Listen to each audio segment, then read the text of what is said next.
From NJ PBS Studios, this is NJ Spotlight News with Brianna Venozzi. Hello, and thanks for joining us tonight. I'm Brianna Venozzi. Coming up, how the state's new Department of Veterans Affairs Commissioner is looking to expand services and reach more of our vets. Joanna Gagas takes a deeper look ahead of this Memorial Day. Plus, how the Girl Scouts is helping young women build the confidence they need to empower themselves. Raven Santana has that conversation with the CEO of Girl Scouts Heart of New Jersey. But first, I speak with State Senator Troy Singleton about the state's deepening housing affordability crisis and his proposals to fix it. That's next. Major funding for NJ Spotlight News is provided in part by NJM Insurance Group, serving the insurance needs of residents and businesses for more than 100 years. Well, state lawmakers are confronting a housing affordability crisis that many experts say has been decades in the making, estimating a shortage of more than 200,000 affordable homes. State Senator Troy Singleton is pushing a wide-ranging package of reforms aimed at increasing housing supply, streamlining development rules, and encouraging redevelopment of underused land. Think empty malls and office parks. At the same time, Singleton is also leading a proposal to bring New Jersey's Urban Enterprise Zone program to Burlington City, the heart of his district, arguing economic revitalization and housing policy have to go hand in hand. Senator Singleton joins us now as part of our Under the Dome series to talk about whether any of these measures can make a dent in housing costs in one of the most expensive states in the nation. Senator, thanks for your time today. You know, looking at your package of reforms, it really frames this as a supply problem. How does building more housing bring costs down for everyone? I think, Brianna, you hit the nail on the head. At the outset, we have a supply problem. We have an increasing level of demand and not enough housing production here in our state to meet said demand. So by activating our state legal framework to allow more housing production, adaptive reuse in places like dilapidated malls and old underutilized commercial spacing is one avenue in which we could utilize in a densely populated state existing infrastructure, existing development to actually grow and help us meet that housing shortage because it is truly a supply problem that we're facing. How much housing capacity do you believe is currently being blocked from the existing zoning laws? Or at minimum 200,000 affordable housing units, but we know that demand is so much higher. In fact, with a Rutgers study was put out not too long ago, and they talked in great detail about how New Jersey's lack of production in housing, period, whether that's affordable, moderate level, middle class housing, working housing for workforce development, we were short about 150,000 units per year because of the fact that we were not building to the capacity in which was necessary to keep up with the demand. So while there's a 200,000 affordable housing shortage, many of us would argue we're actually short far more in a higher, greater number because so many individuals who are looking for housing now are almost in a permanent rental class, which stymies opportunities for generational wealth as well as for broader community development. Yeah, I mean, as you know, the state already has affordable housing obligations under the Mount Laurel Doctrine. Why hasn't that worked to produce enough affordable units on its own to this point? Well, actually, it has worked pretty well. I mean, one of the big challenges we have is like, frankly, for a significant period of years, for about 8 years under the former administration of Governor Christie, the Council on Affordable Housing was effectively debunked. And the work that was being done to make sure that housing production was happening in a sensible, moderate fashion was literally being tied up in court fights back and forth. So once we were able to move beyond that, we sought to try and codify the court doctrine known as the Mount Laurel Doctrine. That's well over 50 years of legal precedence to really move housing forward.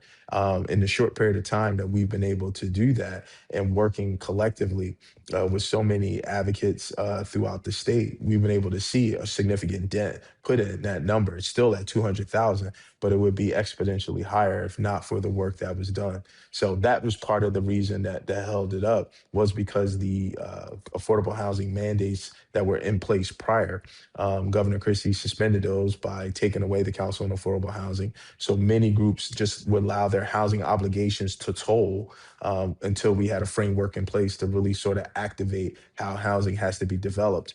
And unfortunately, it is affecting a lot of towns because they're seeing this idea that so many units are happening simultaneously. But it is necessary for us to really put downward pressure on pricing and meet the demand that is out there.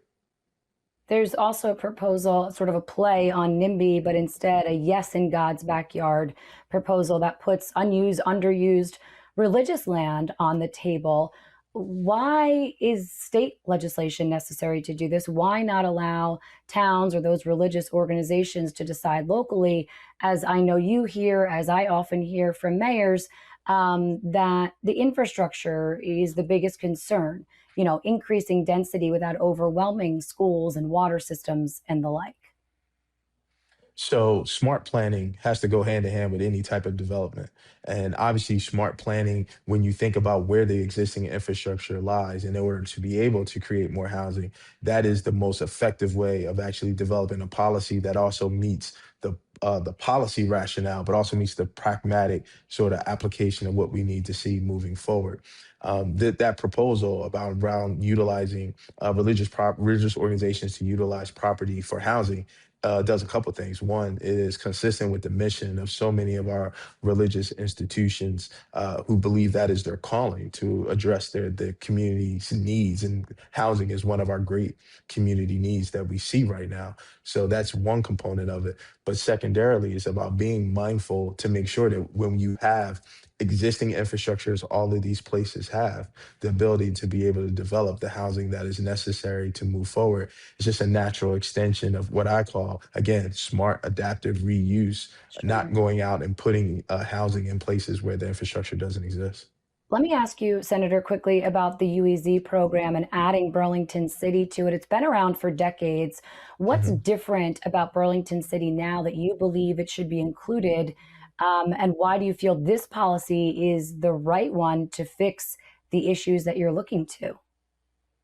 So economic development is oftentimes very locally based, and Burlington City is a crown jewel on the Delaware River in the heart of Burlington County, and it's an area that is working so incredibly hard to make sure that its local Main Street is able to flourish and grow.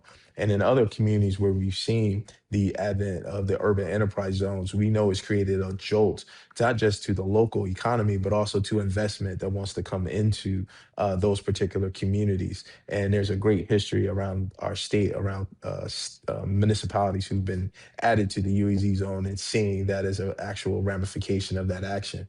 We believe Burlington City has so much potential and its better days are in front of them that this opportunity allows its economic development engine to be fired up and really move forward and really help the communities of Western Burlington County all throughout the river towns that exist. State Senator Troy Singleton for us. Thanks so much. We appreciate your time. Thank you, Brianna. Under the Dome is made possible in part by the Corporation for Public Broadcasting, a private corporation funded by the American people. New Jersey's home to more than 300,000 veterans, and state officials say the demand for support services continues to grow. The Department of Veterans Affairs is launching several new initiatives focused on mental health, homelessness, and women veterans. Joining me now is Major Vincent Salamino, Commissioner of the New Jersey Department of Veterans Affairs. Commissioner, it's great to have you with us. Thanks so much for taking some time. When Governor Sherrill took office in January, she split one of her departments. The Department of Military and Veterans Affairs is now two. You are heading the Department of Veterans. Let's just start with, why was that change important? The change was important because it represented a once in a generation opportunity for us to elevate the voices of veterans, their family members, their caregivers, and survivors. We're focused on increasing investments and expanding access to services up and down New Jersey. Tell us about those services. What types of services do you offer within the department? Well, the New Jersey Department of Veterans Affairs is different from our colleagues at the federal level, which folks often refer to as VA. We serve as a point of entry for veterans and their families to access benefits that they have earned through their time in uniform. Those benefits could take the form of VA enrollment in healthcare and VA healthcare, disability compensation claims, state tax benefits as well as municipal property tax deductions, and for some individuals, total exemptions. We look at ourselves as the bridge to make sure that individuals have the support that they need to access sometimes complex systems. In addition, we provide long-term care at 3 veterans homes, Paramus, Menlo Park, Vineland. Pleased to report that they're not only meeting standards, but exceeding them. And we also work every day to ensure that no veteran who raised his or her right hand goes to sleep without a roof over their head. Since taking office, which has only been a short time since taking on this role of commissioner, you've expanded the Veteran Services offices. There were 14. You now have one in all 21 counties. Explain why you needed that expansion and what goes on at these physical locations. So that expansion is actually a legacy of the former administration. It's one that we are honored to sustain, that Governor Sherrill in her proposed budget continues to invest in and support. This office location, one in each of our 21 counties, is manned by a trained and accredited veteran service officer, as well as support staff who can help a veteran understand the benefits, programs, and services at the local, county, state, and federal levels that they should avail themselves of. Of course, there are a ton of needs, and we know we're going to talk about some of them, from mental health to housing and all of it that you're addressing. But I want to talk for a minute specifically about female veterans, because this year a separate office was created called the Office of Women Veterans. Just explain that office and how the needs of female veterans differ from that of their male colleagues. The women veterans community is the fastest growing demographic among those who have served in the armed forces. For perspective, about 25 years ago, women represented roughly 1% of the veterans community. Today, that number is approaching 25%. So we believed in this administration that it was vitally important to examine and assess the services that we are provided to women who wore America's uniform, and ensuring that they not only had a seat at the table, but that we were designing programs and services that met their unique needs. Give me an example. Well, there's one example that I think is unfortunate to talk about, but it's the experience of military sexual trauma, or MST. Data has shown, and this data has been conducted by social scientists, psychologists, that the more we talk about this issue, the more we are able to reduce the incidence of veterans who die by suicide. And unfortunately, women have experienced MST at a higher rate than their male counterparts. So our new Office of Women Veterans has already hosted a MST clinic to connect women veterans in New Jersey with psychological support, with VA healthcare, and other services. It's a moving target, and our work will never be done, but I'm really proud that Governor Sherrill is making this investment so that we can support women veterans in ways that the state previously has not. Yeah, and historically, there's been an avoidance of going back for services within the same system where women felt traumatized. Is that right? That is right. And I also believe that the governor has a unique perspective. She is the first woman veteran ever elected in the history of the United States to lead a state or territory. And so my marching orders are clear. We need to serve everyone who has worn a uniform, but let's pay particular focus on the members of our community who may not have had a seat at the table in the past. We know that veteran homelessness continues to be a problem here in New Jersey. It's something you're trying to tackle head on. What are you doing to ensure that those who have served make sure that they stay in or access the housing that they need? I'm so glad that you asked that question, because when our motto as a state is liberty and prosperity, we need to make sure that every person who wore America's uniform has access to stable housing, because we know that that drives success in so many other areas, whether it's mental health, employment, just overall well-being. I am immensely proud of the achievements that we have had here in New Jersey through the Bringing Veterans Home program, which is led by my counterpart at the Department of Community Affairs. Our agency is assisting. We have been able to deploy 2,000 dedicated housing vouchers for veterans. We've deployed street outreach teams up and down the state in 6 regions to identify homeless and at risk of homeless veterans. And finally, and I believe critically, we have now provided wraparound case management services so that as we assist veterans, we're not just handing them the keys to a home or an apartment, but we're actually charting out a path so that they can access the support services that they have earned through their time in uniform. And I'm How so much of pleased with the data. Sorry? how much of the need or the struggle around housing is tied to the struggle of mental health for those perhaps who've served in conflict? That's difficult to say. I know anecdotally from my conversations with folks who are what we call street homeless that oftentimes they're dealing with different physical and emotional and mental health needs. But what I believe the common thread is that the number one cause of homelessness in New Jersey is eviction. And so part of the governor's agenda is to focus on affordability, to make sure that there's adequate access to housing. And with our Bringing Veterans Home program, I am so pleased that we have permanently housed since the program's launch in January of 2025 under the previous administration. We've permanently housed over 2,300 veterans. We are on track by July 1st to declare functional zero, which means that we've effectively ended veteran homelessness in the Garden State. With Memorial Day coming up this weekend, we want to thank you and all those who've served across New Jersey, across our country. Major Vincent Salamino, thank you so much for your time today. Thank you for having me. Girl Scouts is about so much more than cookies. It's about leadership, confidence, and real-world skills for young girls. Joining me now is CEO of Girl Scouts Heart of New Jersey, Natasha Durant. Natasha, welcome. Thank you for having me, Raven. So glad to have you here. Finally, I know. Catching up. There's a lot to catch up about. You know, when we think about Girl Scouts, there's this stigma, and it really bothers me, that Girl Scouts is just about cookies and crafts. And we know this is not true. By the way, I'd like to mention that I was a Girl Scout. Our director, Brenda, who came in, the Green Room, was a Girl Scout. Her girls are a Girl Scout.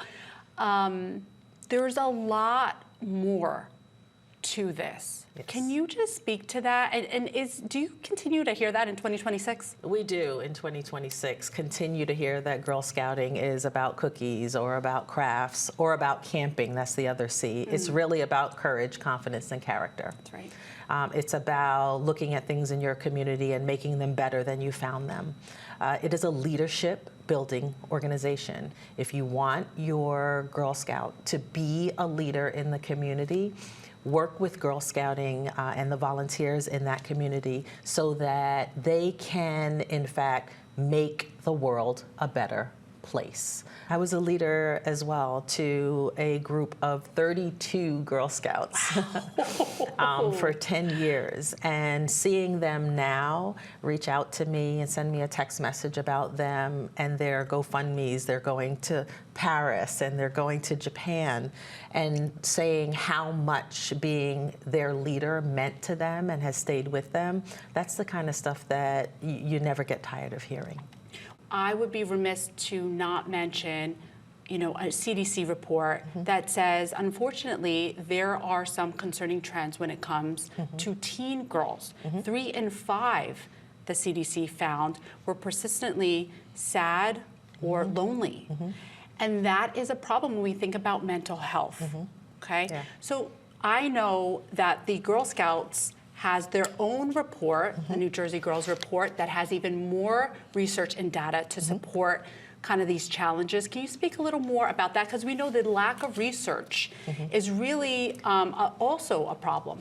So I partnered, my Girl Scouts Heart of New Jersey partnered with the other 3 Girl Scout councils in the state to do some research, some data mining on what is affecting our girls. What do they need from us? And how we can bring community together in order to solve some problems that they are having. And mental health, mental wellness is a big part of it. It's one of the biggest findings in the New Jersey Girl Report, which was introduced last year.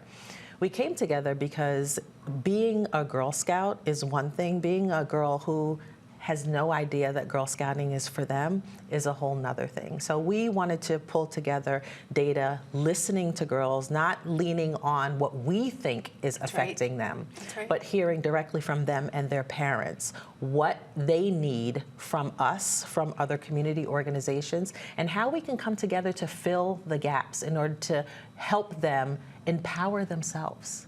That's what the New Jersey Girl Report does for us and is all about. Girls are sad.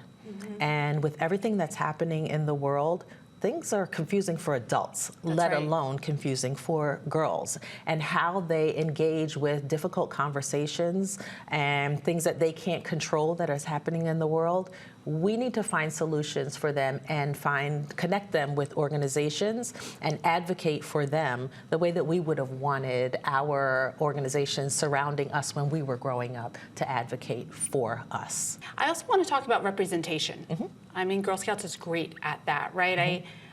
I look at you. You are the first Black woman to be the CEO, Girl Scouts Heart of New Jersey. Yes. Congratulations. Thank you. And it's been 8 years. wow.